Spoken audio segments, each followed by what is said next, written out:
मतलब मुझे समझ नहीं आती ना मुझे। फिर नहीं, आप बताएं, आप मुझे बताएं, एक फैसला आता है, आप बताएं उम्मे रीम कौन है, सीधी बात फैसला उसी को बताना। एक फैसला आता है, आपको भी मिलता है, हम सबको भी मिलता है, और जब बाद में वो अपनी वेबसाइट पे लगाते हैं, उसके अंदर एक पैराग्राफ ऐड हुआ होता है, अब उसको कोड कौन करे? पीपीओ 2017। ये अब देखे ना, और इन्होंने हमें फैसला दे दिया। अब इनकी भी माशाल्लाह सिक्योरिटी कमेटी बनी थी, ये क्या कहते हैं उसके अंदर क्लैरिटी देखें, concealment of income and its sources by not providing bank statements, bank accounts, under use of the party from 2013 to 15, number of bank accounts 9 2013, 2014 11, 2015 10। अब ये तो मनी लॉन्ड्रिंग में आता है, मनी लॉन्ड्रिंग अंडर फैटफ। अभी आप उसकी डेफिनेशन निकालें।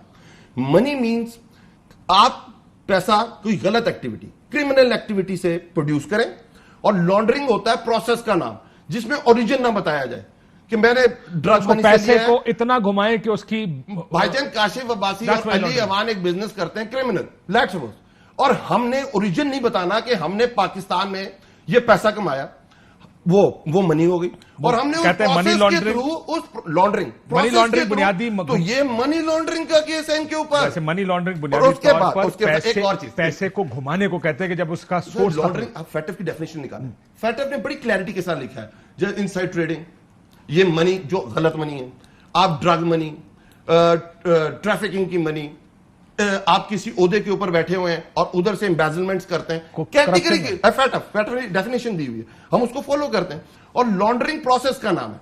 अभी सुने एक और मजेदार चीज सुने, एक इससे भी बड़े शाहकार इनकी से मुराद पीपल्स पार्टी की बात करें तो, और शाहकार कौन है भाईजान?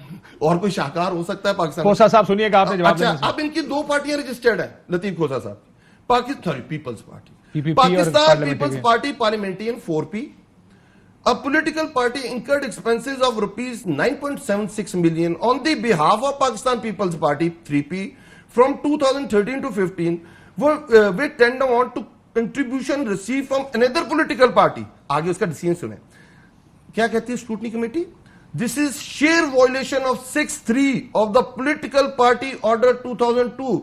मतलब एक पार्टी दूसरी पार्टी को कोई फंड नहीं दे सकती। ये आपस में कह रहे हैं वो कलीमुल्ला सलीमुल्ला सलीमुल्ला कलीमुल्ला, ये कब हो सकता है? ये तो खुद इस फंदे में फिर इनकी ख्वाहिश नहीं होगी, लतीफ खोसा की ख्वाहिश नहीं होगी, पर ये ऑर्डर कहता है कि बैन होंगे, और ये दोनों होंगे, खोसा साहब देने वाला भी, रिश्वत देने वाला, और उसके बाद तीसरा केस भी खुलेगा मनी लॉन्ड्रिंग का। खोसा साहब, एक तो वो कह रहे हैं कि हम पे ममनुआ फंडिंग ज्यादा जब्ती हो सकती है, एक दूसरा वो आपकी स्क्रूटनी कमेटी का कह रहे हैं कि फिर बैन तो आपने भी होना है आगे से। काशिफ, ये अवान साहब बिना पढ़े हुए ये तकरीर कर रहे हैं, और मैंने तो कभी दखल नहीं दिया और दूंगा भी नहीं इनकी, लेकिन मुझे इनकी कम मायगी पर और उस पे अफसोस भी हो रहा है। देखें, एक तो ये कहते हैं कि जी ये तो है ही ममनुआ फंडिंग का केस, ये तो फॉरेन फंडिंग का है ही नहीं सिरे से। अरे भाई, आर्टिकल 17 तो और अपन तो लो आर्टिकल क्या कह रहे हैं, सुने सर, आर्टिकल 17 क्या कह रहा है? जी पढ़े। और सर देखें, इसमें फंड्स को सारा इलेक्शन कमीशन ऑफ पाकिस्तान ने अकॉर्डिंग टू द लॉज देखना है। आप कौन से आर्टिकल 17 आइन की बात कर रहे हैं या पीपीओ की बात कर रहे हैं? आइन तो सिंपल कहता है party shall account for the source of its funds in accordance with law. अच्छा, ठीक हो गया ना। आइन कहता है कानून के मुताबिक अपने फंड्स आपने करने हैं, बस। वो पीपीओ फिर कहता है कि फंड्स क्या है। पीपीओ कहता है कि ये कंपनी से नहीं ले सकते, नंबर 1। नंबर 2, ये किसी ये कंपनी जो है मल्टीनेशनल से नहीं ले सकते, किसी रजिस्टर्ड पाकिस्तान की कंपनी से नहीं ले सकते, सिर्फ इंडिविजुअल से ले सकते, किसी फॉरेनर से भी नहीं ले सकते। बिल्कुल ठीक। अब इसलिए इलेक्शन कमीशन ऑफ पाकिस्तान की रिपोर्ट जो है वो जामे है। उसने 17(3) के तहत और पीपीओ के तहत जो है उन्होंने एक फाइंडिंग्स दी हैं, और फाइंडिंग्स उन्होंने दी है कि इतने प्रोहिबिटेड हैं, इतने फॉरेन हैं, ये दिया हुआ है उसमें। नहीं, फॉरेन कौन से? कैसे अवान साहब जो बार ये लगे हुए हैं कहने के ये तो है ही प्रोहिबिटेड का, इसमें तो अख्तियार ही नहीं था। फॉरेन कौन से सर, अगर पॉइंट आउट कर दे, मैं पढ़ देता हूं।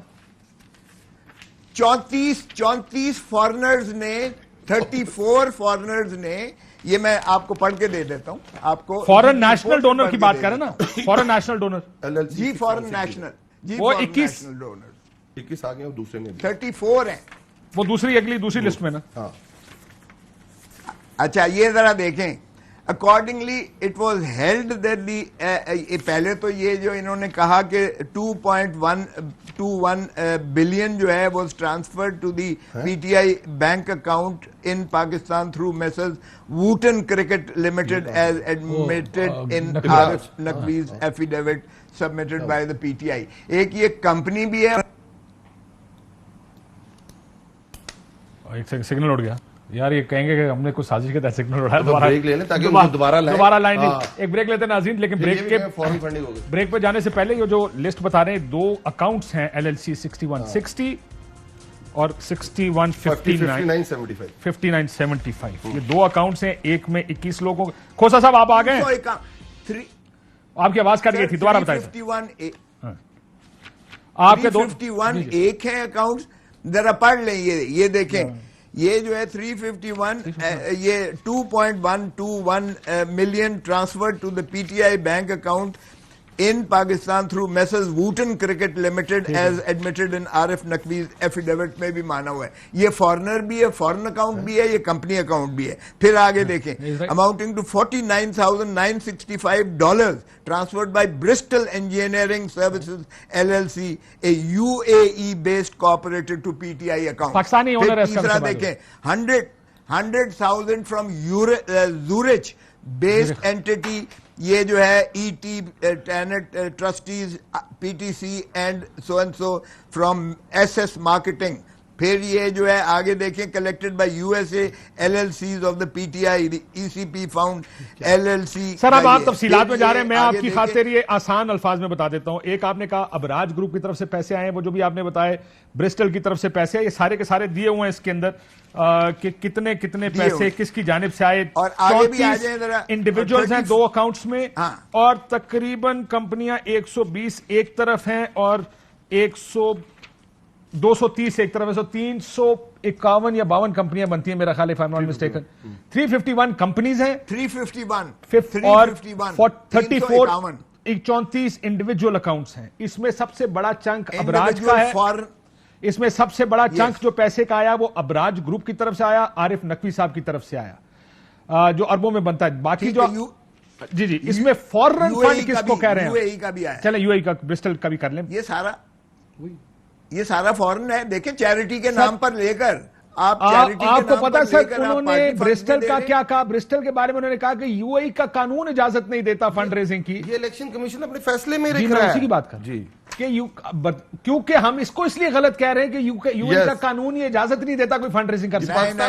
ना काशिफ ना बट फॉरेन कंपनी से ले ही नहीं सकते। मेरी जान कंपनी से ले उनको असूली तौर पर लिखना ये चाहिए था। मैं जानता हूं आप ठीक कह रहे हैं, मैं ये कह रहा हूं उनको असूली तौर पर लिखना चाहिए था कि ये फॉरेन कंपनी है, क्योंकि कानून कहता है फॉरेन कंपनी से आप फंड नहीं ले सकते, इसलिए हम कह रहे हैं। उन्होंने लिखा यह कि लोकल से भी नहीं ले सकते। लोकल से भी नहीं। 3 कंपनियां ऐसी हैं, 3 कंपनियां दी हुई हैं जो लोकल कंपनीज हैं, पाकिस्तानी कंपनियां हैं, उनसे भी लिया हुआ है आपने फंड। उन्होंने कहा ये लोकल है, आप किसी लोकल या बैरूनी कंपनी से फंड नहीं ले सकते। होगी बात। अब इसका लिखा क्या? क्लियर है। The law restricts fund raising by entities classified as law as charitable and humanitarian organization. The law of UAE do not allow. हाँ, लेकिन वो natural person to host, organize or carry out any fundraising activity. एक नुक्ता है। और उसके बाद क्या आरिफ नकवी साहब, आरिफ नकवी साहब क्या वो पाकिस्तानी नहीं है?